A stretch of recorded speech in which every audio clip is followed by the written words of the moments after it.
televizijos žiūrovai, su jumis sveikinasi Aušrinė ir Rimgaudas. Ir šią antrąją mūsų jaunų maltiečių televizijos laidą su jumis mes pristatome jums mūsų klausimėlio rubriką Žiūrime. Žiūrime. Ne. Televizijos komandos merginos Iveta ir Ieva atliko trumpą socialinę apklausą savanorystės tema. Merginos uždavė klausimus praeiviams, į kuriuos sulaukė įdomių bei nuotaikingų atsakymų. Sveiki, mes esame savanoriai iš Maltos ordino pagalbos tarnybos ir domimės, ar jaunimas šiais laikais savanoriauja. Kaip manote, kas yra ta savanorystė? Tai kaip geras darbas, padėti kažkam, kas labai nenori to užsiimti. Iš karto labiausiai prieš akis stoja karinė savanorystė. Tai va ten kažkaip iš vis man yra gražu, teisinga, kad žmonės tarnauja savo šalį, gina. Ten matau, kad ten visokie maisto bankai, panašiai, ten vargonas, kurie neturi ką valgyti, ten atneša kruopų, panašiai, ta prasme, tai yra okei. Pati nesu labai savanorė, nebent prispausta prie reikalo, bet aš galvoju, kad kiekvienas iš mūsų turėtų kažką gero padaryti. Ar esi kada nors savanoriavęs? Taip, dabar šiuo metu savanoriauju organizacijoje, didžiausiai pasaulio jaunimo organizacijai, ISAC. Ir ką tu veiki šioje organizacijoje? Tobulėju, skatinu savo ir kitų verslumą, ta prasme, vaikščiu seminarus, konferencijas ir taip toliau. Taip. Jo. Kur esate išbandę? Žygiuose.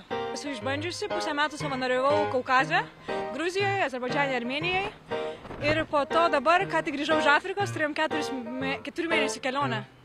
Pro Šiaurės Afriką, sakykime taip, šiaurinę dalį, tai irgi ten savanoriavom su vietiniais, padėjom jiems žemės ūkyje ir, ką žinau, kultūroje, tiesiog puoselėti tą kultūrą, kurią jie turi ir mokslo srityse.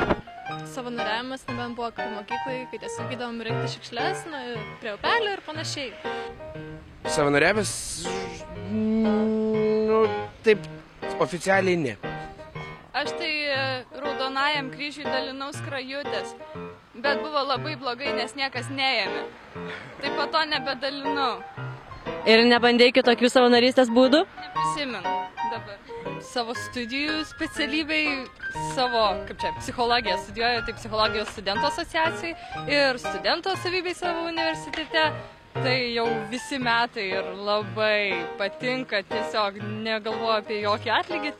Taip, per įvairiomis progomis teko. Pavyzdžiui, padedant visuomeniai, renkant šiukšles, prisidedant prie vaikų globos veiklos, dalijant dovanėlės vaikams, kurie yra iš socialių šeimų. Esate ką nors girdėjęs apie Maltos ordino pagalbos tarnybą? Pavadinimą esu girdėjęs, bet taip domėjęsis, ką jie toliau veikia, taip gilinęsis ne. Ne. Taip. Ką girdėjote apie juos? Kad ką jie daro. Ne, šiaip Maltos ordinas tai padeda žmonėm. Taip. Gal girdėjęs, nežinau. Ne, kuo greičiau negirdėjau. Žinau, kad raudonus šalikus nešioja toks. Taip. Ir kur girdėjote apie mus? Aš tai turbūt internete, kai ieškojau savo savanorysčių projektų, tai apie jų skaičiau ir apie veiklą, tai irgi sužavėjom. Ir turiu draugę, kuri pas jūs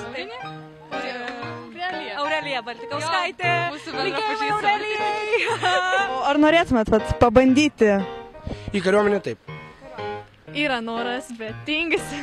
Nežinau, aš labai užsienęs iš tikrųjų, tai turbūt, kad, tiesiog neturėčiau laiko. Ne.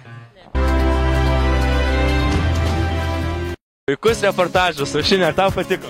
Taip, labai puikus, Rimgaudai. Jėga. Taigi, kaip jau praeitoje laidoje pranešėme, balandžio 6-7 dienomis vyks visos Lietuvos jaunųjų maltiečių sąskrydis Kaune. Ir mes turime atsiųstą jų reportažą iš Kauno, jų sveikinimą mums. Žiūrime visi Lietuvos maltiečiai! Ar pasiilgai maltietiškų šokių? Ar pasiilgai maltietiškų dainų?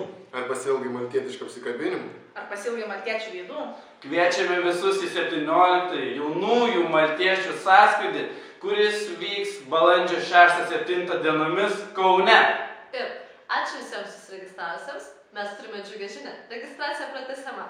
Anketas galite siųsti adresu, kurį matote apačioje. Laukiame jūsų visų Kaune!